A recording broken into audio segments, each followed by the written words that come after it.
Après plus de 5 siècles, pour la première fois, je suis allée au Sénégal, en Afrique de l'Ouest, à la recherche de mes repères ancestraux, pour me retrouver et faire face à la vie. Je devais trouver réponse à mes questions. Qui sont nos ancêtres? Que nous ont-ils laissé en héritage? Ce qu'on vit actuellement, c'est une toute petite partie de l'histoire de l'humanité. Ces réponses vont évidemment jeter un éclairage sur mes racines. C'est pas en Égypte antique seulement qu'on retrouve les pyramides. On a également des pyramides en Nubie antique. Les Européens ont dû apprendre les mathématiques, en fréquentant évidemment ces Noirs.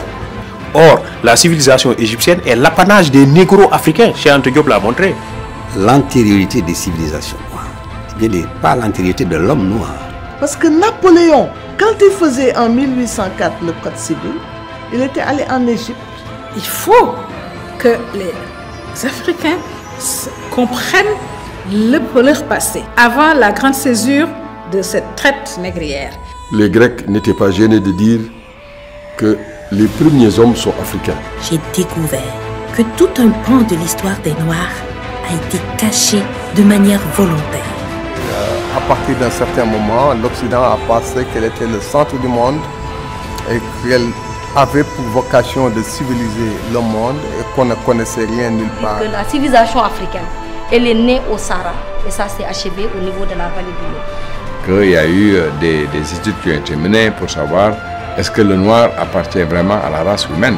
Car finalement, aucun espace de l'interland africain n'avait eu à échapper aux exactions des esclavagistes.